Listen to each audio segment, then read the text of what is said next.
दोस्तों जैसे जैसे हमारी लाइफस्टाइल बद से बदतर होती जा रही है, खाने की क्वालिटी बहुत ज़्यादा डिस्टर्ब हो रही है। स्ट्रेस हम सभी की लाइफ में पहले के कंपैरिजन में रोज़मर्रा की लाइफ में बढ़ता ही जा रहा है। और सबसे बड़ी बात यह है कि आज हम जिस तरह की विलासितापूर्ण जीवन जी रहे हैं, मतलब कि मॉडर्न कल्चर में जी रहे हैं, जहाँ पर फिजिकली एक्टिविटी बहुत ज़्यादा कम हो गई है। सो देखा गया है कि जो हार्ट अटैक हैं उनके चांसेस भी बढ़ने लगे हैं। हमारी नसों के अंदर होने वाली ब्लॉकेज जो कहीं पर 65, 70 या 75 साल के बाद आया करती थी, आज वो 30, 35 और 40 साल के एज में ही आने लगी हैं। और इसका सबसे बड़ा जो कारण है वो है हमारे खाने पीने की गलत आदतें। खाने पीने की गलत आदतों को अगर मैं बात करूं तो डेफिनेटली जो हम बाहर तला हुआ, भुना हुआ, चीज़ वाला जो बहुत ज़्यादा प्रोसेस्ड फूड खा रहे हैं, उसकी वजह से डेफिनेटली हमारी जो नसें हैं उनमें ब्लॉकेज होना बहुत ज़्यादा एक आम समस्या हो गया है। छोटी सी एज के अंदर ही सांस का फूलना, या थोड़ा सा काम करते हुए ही अपने आप को थका हुआ महसूस करना, या फिर चक्कर आना, या फिर हार्ट अटैक्स आना, या फिर हार्ट फेलियर हो जाना, ये कुछ ऐसे लक्षण हैं जो बहुत ज़्यादा आम होने लगे हैं। और इस आम होते हुए लक्षणों को कम करने के लिए हमें डेफिनेटली काम करना होगा अपनी नसों के अंदर जो ब्लॉकेज है उसको कम करने के लिए।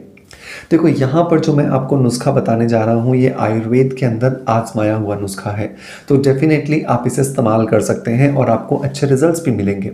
लेकिन एक बात जो आपको बहुत ज़्यादा ध्यान रखनी है वो ये कि अगर आप ऑलरेडी एक हार्ट पेशेंट हैं या फिर आप ब्लड थिनिंग मेडिसिन ले रहे हैं, मतलब खून को पतला करने की अगर आप दवाइयाँ ले रहे हैं, सो डेफिनेटली आप अपनी दवाइयों को बंद नहीं करोगे। आपके जो भी कार्डियोलॉजिस्ट हैं, आपके जो भी हृदय रोग विशेषज्ञ हैं, आपको सबसे पहले उनसे कंसल्ट करना है। उनके कंसल्टेंसी के अंदर ही आप इस नुस्खे को आजमाइएगा और साथ के साथ में उनके द्वारा जो बताई गई मेडिसिन हैं वो आप रेगुलर लेते रहेंगे। यूट्यूब पर बताया गया कोई भी नुस्खा देखिए हर एक के लिए सटीक बैठे ये बिल्कुल भी ज़रूरी नहीं है, क्योंकि हम सभी के शरीर की जो तासीर है वो बिल्कुल अलग अलग है। हम सभी के शरीर की जो रिस्पॉन्स रेट है वो अलग अलग है। एक ही चीज़ के लिए हम सभी का शरीर अलग अलग तरीके से रिस्पॉन्स करता है। तो ये तो हुई जनरल चीज़ें जो मुझे आपको बतानी थी, ताकि आप जब इस नुस्खे का इस्तेमाल करें सो डेफिनेटली कहीं पर अपने आप को दिक्कत में ना ले आए, या परेशान ना हो जाएं, या सिर्फ इसी पे डिपेंडेंट ना हो जाएं। अब बात करते हैं इस नुस्खे को बनाना कैसे है। तो इस नुस्खे को बनाने के लिए हमें 4 चीज़ों की ज़रूरत होगी। सबसे पहली जो चीज़ दोस्तों हमें यहाँ पर इस्तेमाल करनी है वो है एप्पल्स, मतलब सेब का इस्तेमाल हम करेंगे। सेब के अंदर बहुत सारे पॉलीफिनॉल्स होते हैं। सेब के अंदर बहुत सारा मैलिक एसिड होता है जो कि एक तेज़ाब की तरह, जैसे नालियों को साफ करता है तेज़ाब या एसिड हम डालते हैं, पहले से ही ये मैलिक एसिड हमारी नसों के अंदर जो ब्लॉकेज होता है उसको ख़त्म करने में हमारी बहुत ज़्यादा हेल्प करता है। मैलिक एसिड होने की वजह से ना सिर्फ ये हमारी नसों को खोलता है, बल्कि अगर हमारे शरीर में कमज़ोरी है, हमारे शरीर में वीकनेस रहती है, हमारी मसल्स जो हैं वो बहुत ज़्यादा सैग हो चुकी हैं, लिथार्जी हो चुकी हैं, तो उनको भी वापस से टोनिंग इफेक्ट देने में ये बहुत ज़्यादा मदद करता है। तो हमें लगभग यहाँ पर 200 ml के आसपास जो सेब है उसका जूस निकाल करके तैयार कर लेना है। तो 200 ml के आसपास जूस निकालने के लिए लगभग आपको 300 या 400 ग्राम के आसपास सेब का इस्तेमाल करना पड़ेगा। आप उसे अच्छे से कद्दूकस कर लीजिए, या फिर जूसर के अंदर आप उसका जूस निकाल करके छान करके रख लीजिए बर्तन के अंदर। अब इस बर्तन के अंदर आपको दूसरी चीज़ ऐड करनी है जो है गार्लिक। लहसुन जो है वो हमारे ब्लड को प्यूरिफाई करने के लिए बहुत अच्छा माना जाता है। और लहसुन जो है वो ना सिर्फ हमारे ब्लड को प्यूरिफाई करता है, बल्कि हमारे शरीर के अंदर जो एनर्जी लेवल है उसको बूस्ट करता है। और हमारे शरीर के अंदर जो इंसुलिन लेवल, मतलब जो शुगर का लेवल जो स्पाइक हो जाता है, जो डिस्टर्ब हो जाता है, उसको भी रीबैलेंस करने का काम करता है। सो लगभग हमें यहाँ पर 10 लहसुन के छोटे छोटे टुकड़े लेने हैं और उन छोटी छोटी कलियों को बहुत अच्छे से आप कूट लीजिए। और कूटने के बाद में आपको इस जो जूस जो हमने बनाया था, जो सेब का जूस जो हमने बनाया था, उसके अंदर आपको इसको अच्छे से डाल देना है और अच्छे से इसको मिक्स कर देना है। तीसरा इंग्रेडिएंट जो दोस्तों हमें यहाँ पर इसको बनाने के लिए चाहिए वो चाहिए अमचूर पाउडर। अमचूर मतलब कि जो आम होता है, जब कच्चा आम होता है उसके छोटे छोटे स्लाइसेस करके उसको सुखा दिया जाता है, जिसको हम खाने में जनरली खटास के लिए इस्तेमाल करते हैं।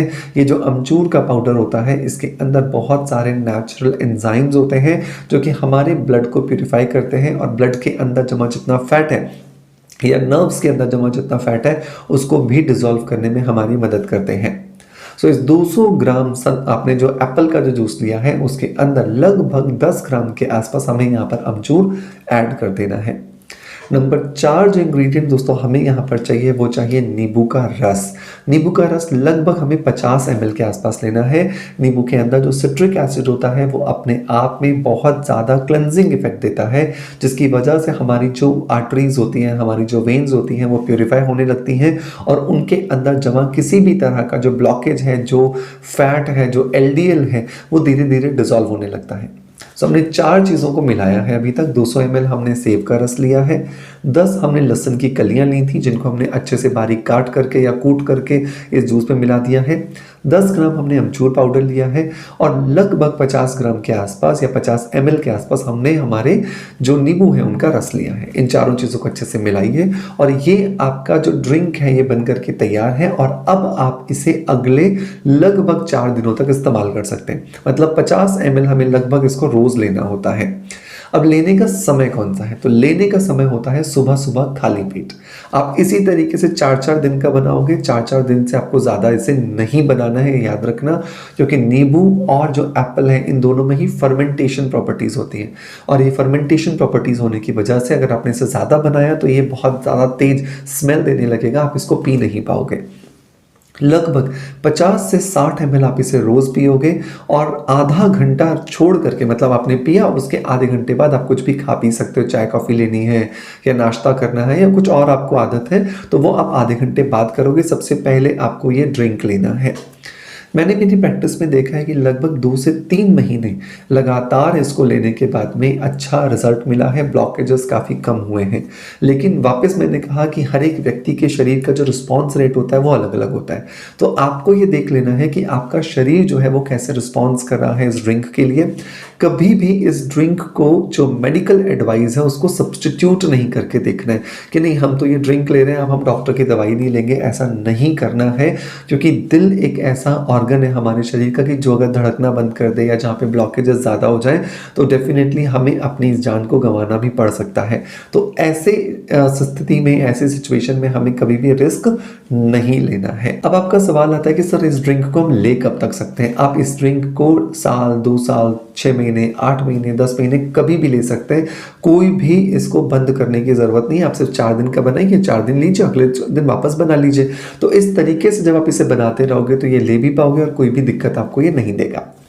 दोस्तों मैं उम्मीद करता हूं कि आज का वीडियो कंटेंट डेफिनेटली आपको पसंद आया होगा और अगर पसंद आया है तो हमारे इस चैनल जिसका नाम है बॉडी माइंड एंड सोल, अपना प्यार ज़रूर दीजिएगा। इससे पहले भी आपने जो हमारा पहला चैनल है डॉक्टर मनोज दास, उसको बहुत सारा प्यार दिया है, जिसकी वजह से आज हम उस चैनल पर 3 मिलियन सब्सक्राइबर्स के आसपास पहुंच चुके हैं। इस चैनल पे भी डेफिनेटली आपका प्यार और सपोर्ट ऐसे ही मिलेगा। इसी आशा के साथ आपसे अलविदा लेता आपका knowledge friend doctor Manoj. Thank you so much, bye bye, love you all.